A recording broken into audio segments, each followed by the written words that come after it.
9696963. Do we have a name for the podcast yet? We just, we do. I had Mr. GPT help me out because I just don't have any brain power anymore to care about those types of things. Dude, you're 32. I'm 32. You're not 85. And my life is over at 32.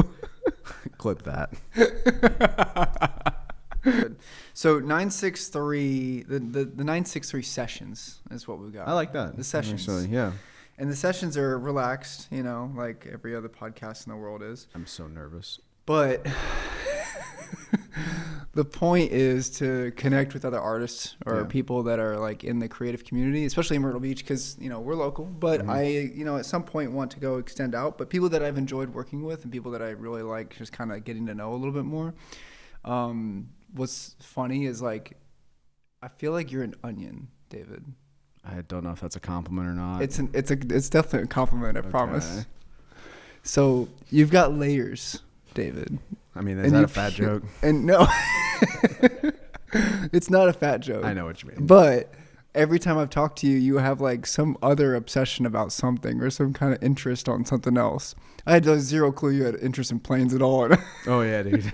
Oh yeah. Oh yeah. I look at the story one day and my man's like, bro, that's incredible. Yeah, I know. Dude, I have a plane game on my phone. You know what? That's okay. There's nothing wrong with that. David, tell us who you are and what you do. My name is David Williams, and I'm the social media and content manager here at Golf Tourism Solutions. Golf Tourism Solutions is essentially, think of the golf marketing arm of a chamber of commerce in a local area. And I manage all of our social media content, both paid and organic, across all channels at Play Golf Myrtle Beach, across every social media platform you could think of. What's interesting to me is that you are like an expert, though. Like it's super sick to hear like some of the compliments that you get from the side that you don't hear about. Yeah. And look, like and you've worked with me long enough, you probably know I tend to lean more on the negative side of things. So it is kind of nice to hear some of those positive feedback. And I think the biggest thing to remember too, and I mean, this could be applied to, you guys as well, but like comments that you get, positive or negative, at the end of the day, like speaking here from like a negative comment standpoint, because we get a lot of hate on a lot of stuff for no reason, but like social media is such a vacuum at the end of the day. If you were to zoom out of social media, like if that person is saying that on, a YouTube video or something, they're not going to say that to your face. They 100%, you meet that person and like, oh yeah, I do this. They're never going to say that to your face. I've had that experience before. So no, it's fun, man. It's, Kyle took a chance on me when he hired me a long time ago. I've been here. Yeah, I've heard him talk so much trash about you behind your back. When I first came here, I was deer in the headlights, right? I was fresh out of college. I didn't really know what I wanted to do. I had an idea, but like never really had a vision, I guess is the best way to say it. And Kyle took a chance on me, and then Kyle left, and I kind of assumed Kyle's role. Kyle was in my role that I have now. Mm-hmm. And then I just kind of started playing jazz. And that's kind of what you have to do in the organic social media world. You just have to throw a bunch of stuff against the wall and see what sticks, and whatever sticks, you do more of it. Yeah. Well, it's neat because, I've been in the golf space now for 4 years, roughly. And it's only been 4 years. About 3.5, roughly. Yeah, wow. Somewhere in there. It's been wild. So we've done World Am now. Every year. Yeah, every year for at least since I've known you. 3 or 4 years at least. Yeah. And every time that I've like tried to figure out or like understand what's going on, I've mimicked a lot of the little things we will talk about and do, or suggest and say from a lot of stuff that you guys and you yourself are doing with the social. And it's neat because it's worked for some of our clients, and it's worked for some people that we've worked with as well. And so, to some clients, we're a film company, right? To some of the clients, we're a marketing firm with a medium in film. And with that comes like an understanding of the space. You can't just, for us, we can't build a firewall between creative and marketing. We have to kind of be partners in a different way. But with that, with what I've heard about yourself in this space, there's been plenty of people that I've always, oh yeah, David, if you're gonna like ask questions about social, go ask David Williams. Like it's come from a few voices, and I'm not gonna say who those voices are, but it's pretty interesting. That's scary. I appreciate that, and I do take pride in what I do. It's an ever-evolving world, dude. It changes every day. I literally, 11 o'clock each morning, I get an email from Social Media Today with the updates from every platform, from LinkedIn to YouTube. So, like... You're locked in. Once you start in this world, you don't stop. Mm-hmm. You can't, because if you stop trying to learn, you're going to get blown past. Right. That's what I've learned. Yeah, and it as much as it's ever changing, right? Like, there's always something that's going to throw everything off. Yeah. Right? Like, I think I just saw Threads is starting to allow ads, right? It just came out the other day. And it's crazy because, you know, if you're not staying on top of things, you kind of get left behind a little bit. That is like what our world is, right? The second we buy a camera or something or whatever it may be, it's obsolete. But as we get closer to understanding that we have to be a little bit of both to a lot of clients, you know, those things become less and less important, and it's more about the customer service and the capacity. So like today's episode's really about how, you know, to never be silent, now to always be seen, right? And I think we've done a lot of things with you guys with different events where in the past, maybe like right before we started working with y'all, it wouldn't have been a thing to do same hour edits or like same day edits, you know, that's just not a thing. No. And it's kind of evolved that way where, you know, I think what was it? Music festival or Masters. Let's just say the Masters, for example, was it 300 posts in like 2 days? Yeah. Like, yeah. And that's like a team of 1,000 people. Yeah. And you guys are just like 3 max. Yeah. four if we're lucky, right? Yeah. No, dude, it's cool because I think it's revolutionized the way that events kind of get to be seen, and I hope that it's I know that it's kind of helped change the landscape a little bit, at least for the World Ham. We've done a little bit of work there, but it was cool to hear. I think one of my favorite affirmation time frames from a lot of that was the Myrtle Beach Classic. The day after, or the couple of days after, Olin put back in the text message, it was like they had a conference, like a debriefing of this thing, and it was like, who was taking care of social media? Yeah, and it's like, and two, I think one thing that gets lost, especially that week per se, is it's not just me. Right. It is a combination. It's you guys, it's Kyle, it's Drew.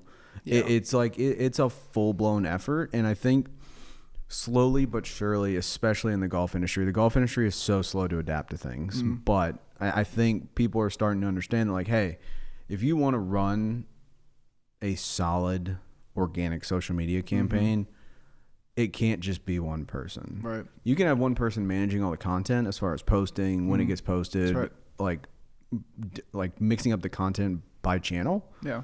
But like, you need somebody to produce it, you need somebody to edit it, and then you need somebody to post it. Like, if you want it to be high quality, you can get somebody. Like, I can do basic edits and basic shooting. It's nothing like what you guys can do. No. I think, hang on. Don't give yourself some credit now. You've grown, dude. I've seen you grow from day one. You guys been killing it lately. I've grown, for sure. But like, that takes time, dude. Like, that takes time. And if you want immediate results, you need to have a team. At least in my opinion. And I would die on that hill if I had to, because let's just use Augusta and the Masters as an example. Yeah. That's not one person, like I said. That's 1,000 people. Yeah. That's probably 10 social media managers, 25 to 30 photographers, and then Lord knows how many video teams. Right. And it's like, and granted, that's a really niche example because they have an unlimited budget. Right. But like, you know, for the One Flight Myrtle Beach Classic company, man, we have 6 people. Yeah. Like, and that's perfect. That's what we need. We can't, like, next year, like, we can't do less. Like, it's got to be the same, and it's got to be the same 6. And we've all worked together now for first 2 years of the event. Yeah. So like you have to at least have the 6 people that have been on the first 2 years back again in order to make it successful. To try and kind of elevate it or try to get it to a point that you can find that next step or the next bound, right? And get more eyeballs on it, right? Correct. It was so cool, dude, to see like this, the way it's kind of like evolved from year 1 to year 2. Like you can see what they're trying to do with it, and they're being successful with it. And I think it was kind of cool to see all the celebrities. It was kind of cool for Myrtle Beach and things like that. I think it was a neat one. But, you know, you run all this content, you do all these things. Tell me something like within the past 6 months, some kind of content that's like made you step back and was like, dude. It was probably 3 months of producing. The one piece of content that I'm the most proud of is the Q behind the scenes video for this year. Dude. 55 minutes. It was easily the longest edit I've ever had to do myself. And it was a combination of Kyle and I shooting behind the scenes stuff, from Zoom calls that we had with players to Zoom calls we had with the tour, our broadcasters. Like, it was so much. When I sat down and started just building a timeline, I'm like, oh my gosh, there's so much stuff. And I started thinking, I was like, Kyle was like, well, just string it together. I was like, no, we got to do something way better. So we right here had Kyle and myself sit down. We lit it all up, and we essentially gave a backstory of the entire queue, kind of like you see in documentaries, stuff like that. That was probably what I was most proud of, just because I had a vision in my head. And I wasn't a part of all the behind the scenes shooting because we had other, we had DJ World Jr. during a lot of the stuff that Kyle filmed. But that is what I'm most proud of, because I saw the vision, and between the two of us, we executed it exactly like I wanted it to be done. So that one is easily the best. Well, it's neat because I think like as time goes on, you do bigger and bigger and bigger films. Like you look and see the maturity of that kind of grow in yourself, and there's certain films that I like for certain reasons, and I'm like, hey, these parts are really neat about this particular one, but it's cool that you can kind of see yourself mature, but also see like the content feel more like a piece that you're super proud of, and maybe that piece ends up becoming something that you can like say, hey, like, I'm responsible for X, Y, and Z that it results from this, right? Yeah. I'll just giving a small example. Like, we just delivered a small mini doc called something Primal. It was a drifting documentary, something we do on our own, right, and enjoy it. And what was neat about this thing was like we were able to give this kid that was in the film, who had no idea what he was actually signing up for when it ended up happening, something to kind of hold and cherish, right? For you guys, like, you're able to give the viewer something that they're so intently wanting to understand and see, something that they can be like, oh, I got to see that. It's part of me. It's like seeing behind the scenes, like of any film, right? You get touched by a film, you want to know how they made it, how they did it, right? Very similar kind of situation. Yeah, and I think, too, something with that, and I'm sure that you all have experienced it, throughout your careers, but it's almost like a proving it to yourself that you can do it moment. Right. And that's what that was for me. Yeah, I've never edited a 55-minute long video. Like, I've never built a timeline that long. I think the longest video I had done to that point was maybe 10 to 15 minutes. That's like nothing compared to what in the world. I mean, the amount of sound effects, graphics, like all the other stuff that went into Where's that timeline at, man? We need to see that timeline somewhere. I have a screenshot of it on my computer. Heck yeah, dude. I'll try to find it, but I'll try to find the screenshot.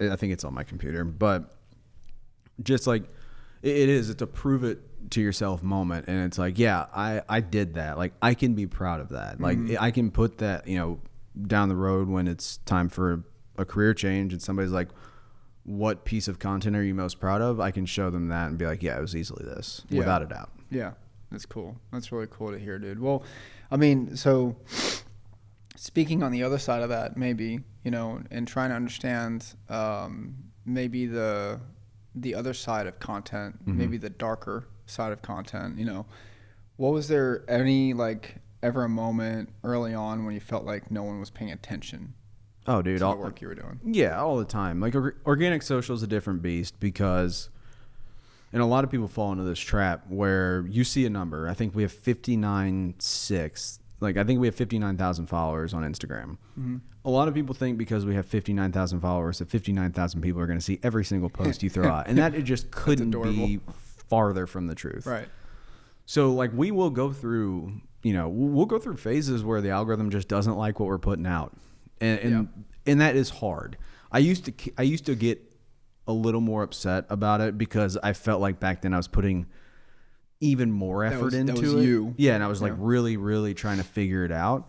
Nowadays, I've come to grips with it because it's like, hey, this thing might not have 500 likes on it. It might not have 300 shares. Right. That's fine. Let's take the likes number that we have on it. Let's say you have 45 likes on a post that you thought was awesome. Yeah. That you thought was going to crush. The big boy. Yeah. Now, like, imagine somebody knocks on that door and there's 45 people outside getting ready to walk into your door. Oh, yeah. Now, imagine 45 people standing in this room. Right. And it's like, that's okay, that's a lot. That's a lot of people. That's a lot. Yeah. So that once I adopted that, and I was like, okay, look, like, I have my own little photography page. It's nothing big, but I I don't do it to sell myself. I do it because I like posting it. Plug it. It's at D-Wolves Photos on Instagram. There we go. There's a lot of planes. Actually, I haven't posted any plane stuff in a long time. Anyway. Gotta go post that plane. Go. Yeah. That'll be the next post. I don't have any plane stuff in the hopper, actually. Cut that. But,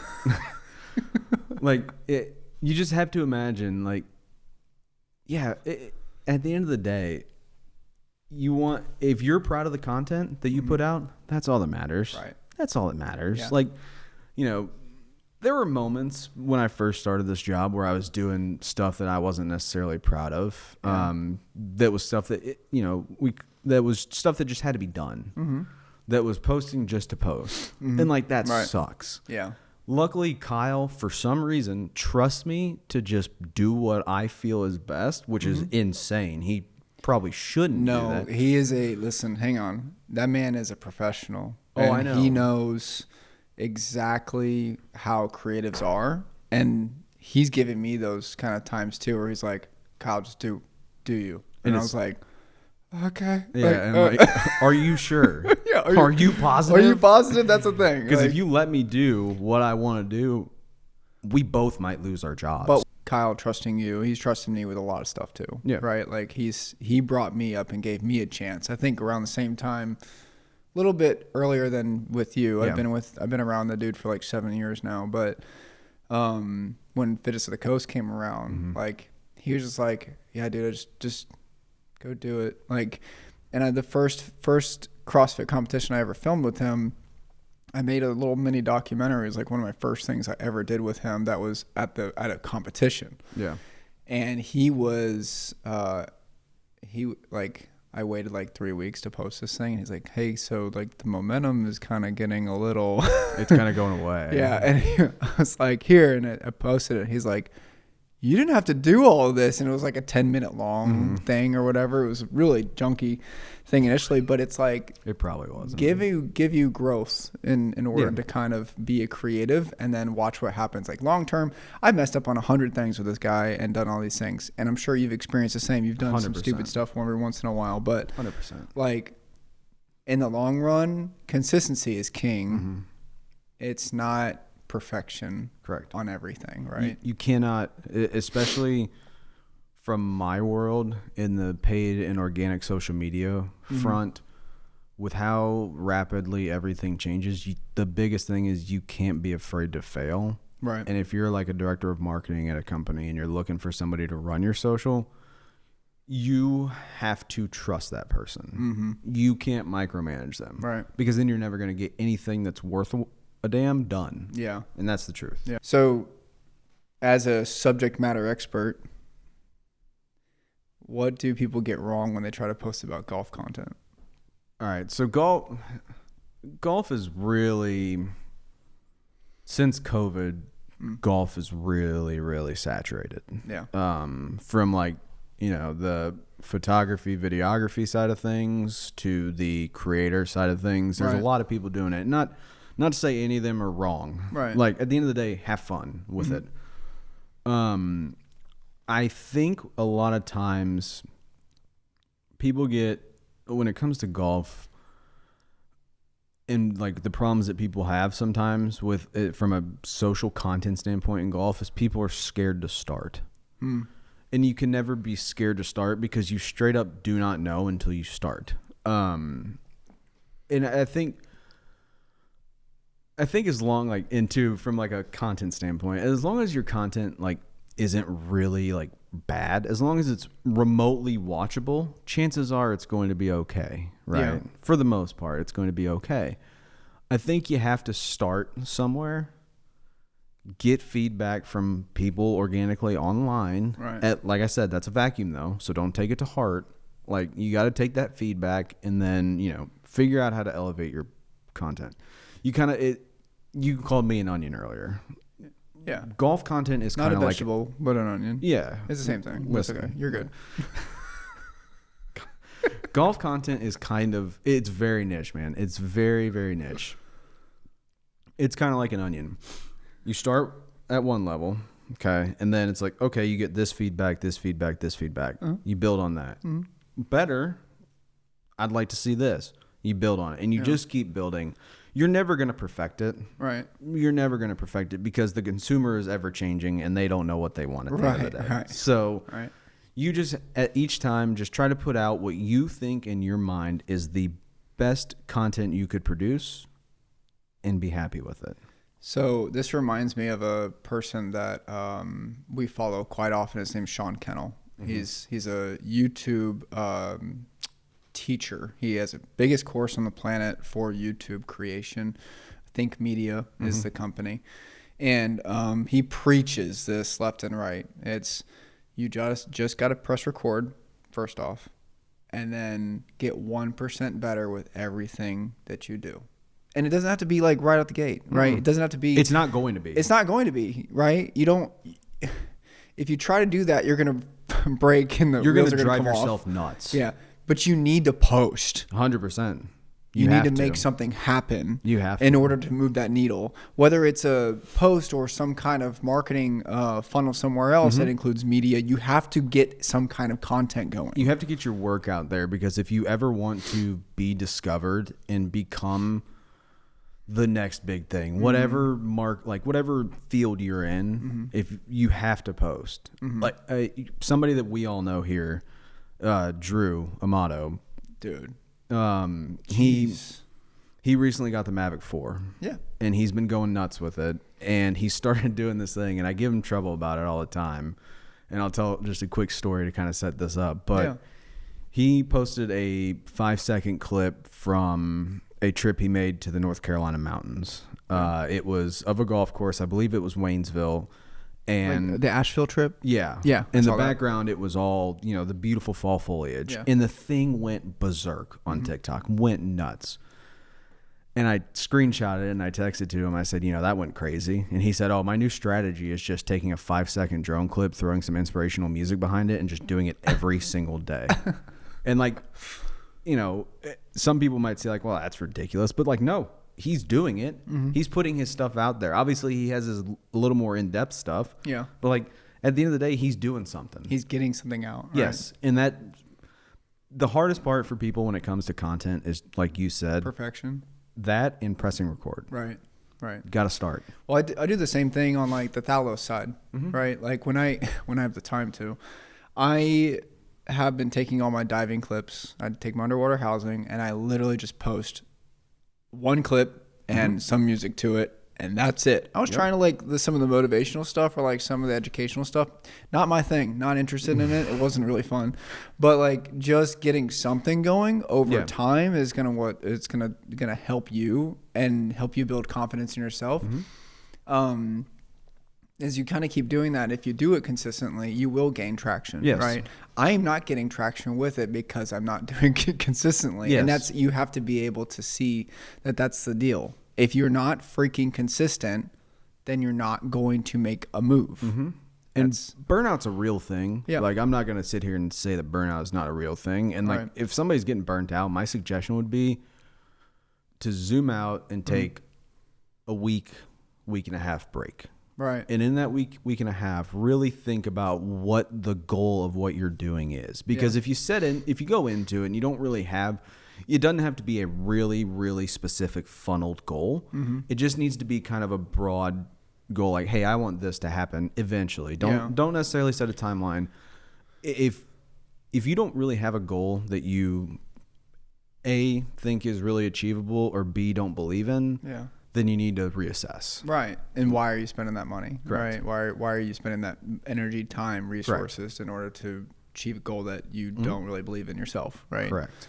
And so, like, you know, with that being said, your content journey really itself kind of comes out of a few different things, whether it be like planes, the photography, golf.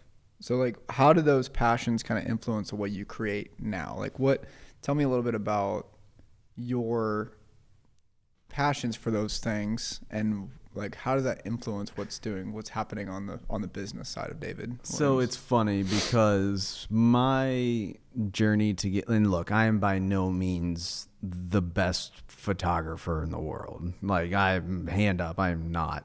Am I better than average? Maybe. No, you are. Maybe. Dude, it is Maybe. crazy how where you've come from and where you are now. Maybe. God, you were terrible like 3 years ago. You were so bad. You were so bad. I literally I was in the hospital because it was so bad. Anyway, my content journey is different because I went to broadcasting school. Broadcasting school versus what you do from like what you guys do on a daily basis is completely different. Yeah. Because you're producing 30 to a minute long news packages that will be in a broadcast with a voiceover or will be dubbed over by whoever the live anchor is. Right. And in that time is when I started doing the social media during our live shows. Was because look at my face, and am I pretty enough to be on camera? Not at all. Absolutely. I'm not. No. I'd rather have. Come on, David. I'd rather have that ladder on camera than not me. Okay. But so I started doing a lot of behind the scenes stuff. Yeah. Started with graphics, then audio, then the camera ops, and then eventually to social media. So I kind of hit all of them. And then I did a little bit of radio as well, just Monday morning news shows. So I had the content like kind of bug in me in college, but I didn't really know where all that was going to go. And then my minor was marketing, specifically marketing sales. So what I do now versus marketing sales aren't necessarily the same things, but they're hints of it that kind of cross over. And when I took this job, I was like, okay, I have basic editing and basic framing, ideas. But the photography thing didn't really start until COVID. When everything was shut down, and within this office, our goal was to keep Myrtle Beach top of mind for the, eventual return of traveling golfers. And that was me and Jim, who you guys have also worked with. That was us going out every morning, whether it was flying drone. Jim's an amazing dude, by the way. He is top notch. Yeah, and we were going from. I mean, man, there were mornings that I would go from Margaret Common to Supply, North Carolina, and just no real plan, just to go out and just shoot photos. Yeah. And that is like, the more I started to do it, the better I got. And then the more I built a library, I was like, okay, I think I can start doing stuff. And then eventually I was like, okay, golf is cool. Kinda. Depends on who you ask. But there's I have other passions outside of golf. Let's see if I can do that from a photography standpoint too, whether it was like airplanes, cars. Yeah. I love beach photography, sunrise stuff. Like I just, I had the thought of I'm going to do a time lapse next week of the sunrise at Paulie's. Okay. I'm just going to set the camera out on the tripod. So let it go.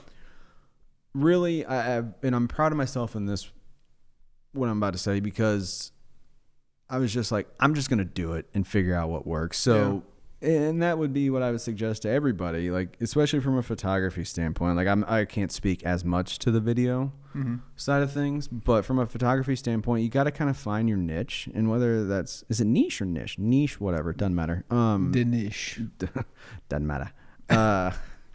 You really just kind of have to find what works best for you, and then what you enjoy the most.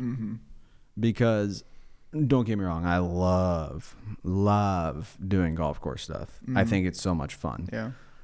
But there is something to be said, and I think you would agree with me, to putting a drone up over a beach at sunset and just going berserk. Yeah. That's so much fun. So yeah, naturally, if anyone knows me, I'm a water guy. You know, I like anything big water. I'm a weird big water guy. I like anything to do with the sea, but I think being able to live where we're at, like, and taking advantage of those things, you know, you've got to be in heaven, sir. You know, you yourself got to be loving this space where we're in called Myrtle Beach, and loving the fact that you can jump from course to beach. Yes. And you know, enjoy that. And then you got you got the freaking airport going over like the most amazing spots in the area, right? So like to be able to sit there and see a sunrise hitting the water and glistening the right ways. And I kid you not, if you are a professional, you know what I'm talking about.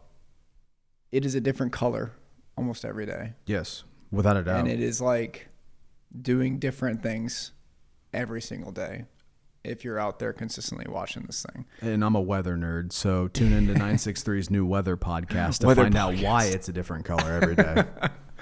But it's cool to be able to take those passions into those areas, right? Correct. That's why we do it. Yeah. Literally, that's why we do it. Yeah, that's cool. I find myself each and every day loving the more nature stuff. You know, it's not, it's funny. We as creators are like, oh, we love doing this thing because we just did it, and it's like super. I don't think it's kind of weird because we just did a huge fall campaign thing with you guys and enjoyed that, and it's super nature oriented, right? But like I've always been the kind of guy to get more realistic things and like seeing what's going on instead of like pushing boundaries for like comedic purposes and just kind of letting God do his thing and like, hey, getting video and images of that, right? And that's where I've always been. But to be able to appreciate a course and like geek out about trees and geek out about gators and geek out about, you know, the natural beauty that some of these courses have. I've been blessed through you guys to be able to see every single one of them, dude. And it's crazy some of the landscape you guys have here for those courses, like between thistle and like dunes and Pauly's plantation, just the stupid amount of things that you can get to experience, like going on some of those courses and seeing some of that stuff. There's some of those like feel like Jurassic Park, dude. It's crazy. And like depending on the day and on the golf course, and this is no like slight to the golf course almost becomes secondary, right? Because of how much other stuff, whether it's the live oaks at Caledonia, right. the 11-foot monster that sits at Dunes Club, like the golf course almost just becomes the background, and it's like that's crazy to me. Like that's crazy, and that's any creative's like dream. Yeah, honestly. So just like frolic. And the one guy that's like super into trees randomly is Christian. I don't know if you remember that or not, but dude, Christian is like a tree nerd. He's like, trees are sick. We'll be like driving around on a golf cart. I do remember this. And he was like, bro, that's just that. Dude, yes. He'd be like, that's dope. That's a dope tree. Dude, look at that. That's a tree. Yes, I remember that. You remember that? Yes, when we were doing Breaking Par with Charlie. Yeah, that's right. Yes, he'd be like, bro, that's a dope tree. Yes. And then him and Charlie would have like conversations about trees on the side randomly, right? Yeah, trees are better.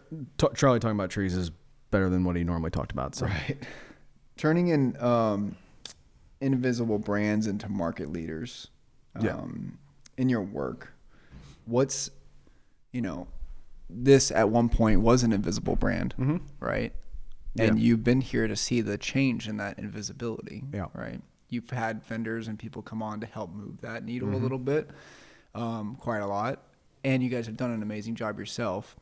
What is the overall factor that you've seen over the past couple of years, understanding that And what do you think the biggest factor is for that to make that happen? Great question. I think there's a lot of different ways you can go to answer this, and they could all probably accomplish the same goal, but this is where I'm going to go with it. When I first started and I first took over everything, our content funnel was about this wide. Mm-hmm. And in the past, really 3 years, we have narrowed that pretty well and gotten to a point where we're not posting stuff necessarily just to post it. We're doing what people, what in our eyes, what people want to see the most. And that is how you take a brand that otherwise is very like people can scroll past it very easily. We've taken it from that to when we post a carousel on Instagram, somebody's sitting there and they're swiping through all the way till the 12th slide. And that all comes from a real team effort from not only myself, from you guys, from Drew, from Kyle, from Jim. Mm-hmm. And that's understanding the consumer and what the consumer wants to see. Because if you just keep pushing stuff out that people don't want to see, they're just going to hit the unfollow button. It's so easy to hit the unfollow button. Mm-hmm. And that's what they will do. And the biggest thing is you have to understand what your audience, like for instance, our YouTube audience versus what our Instagram audience is are two completely different things, man. Two different crews. Two completely different things. Age group is about the same, with YouTube skewing just a tad older, which people would be shocked to hear about. But the content on them completely different. Yeah. And they almost have to be if you want to continue the steady growth of both of those accounts. Mm-hmm. So mm-hmm. I think really, and I'm not going to say only focus on one type of content for yourself. Right. But when you're starting out, you're throwing out a lot of different stuff. Yeah. Once you've been posting for about a year and you start getting a decent following, take that funnel and start to bring it in and have about 5 to 6 pillars. Mm-hmm. I was just about to say the word pillars. That anchor your content. Exactly. Yeah. And then build off of those. Yeah. That's the easiest way. The pillars have been crucial. Yes. For our company, mm-hmm. for other people that we've worked with, and clients that have been successful stick to those pillars. Correct. They don't move away from them. They don't do anything like that. Mm-hmm. I think there has to be foundational things, right out the gate that has 100%. To be there.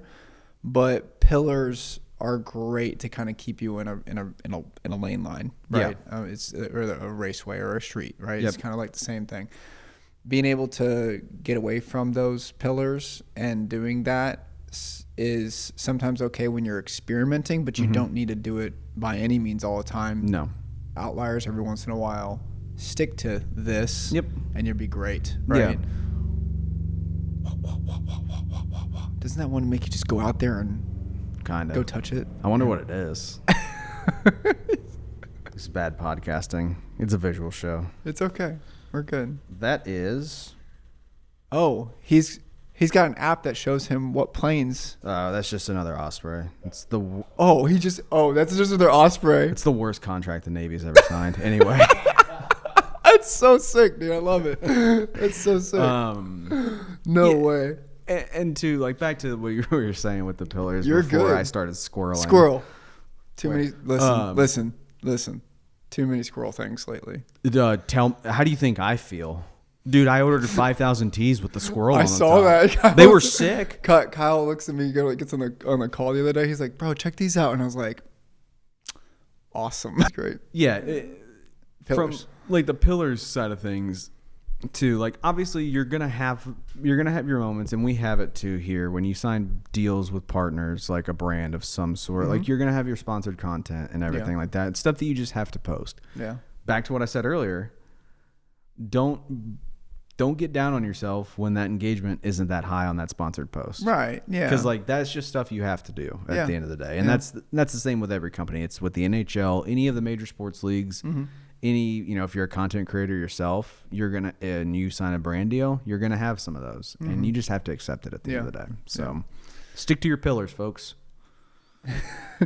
Well, guys, this has been a fun little 963 session with Mr. Williams. We appreciate you guys checking this stuff out. If you guys have any questions about how to build content pillars, be able to create content for events that have multiple different or companies that have multiple different events throughout the year, and understanding kind of what's going on with that and how to do it, let us know if you have questions on it. We've done it a few times in this area and Greenville, Columbus, whatever it may be. So give me a call. 963filmgroup.com. And again, David Williams, you can find his socials at the David D. Willis Photos on Instagram, Yeah. and then at D. Willis Visuals on TikTok, and at Play Golf Myrtle Beach across every Instagram. Company man.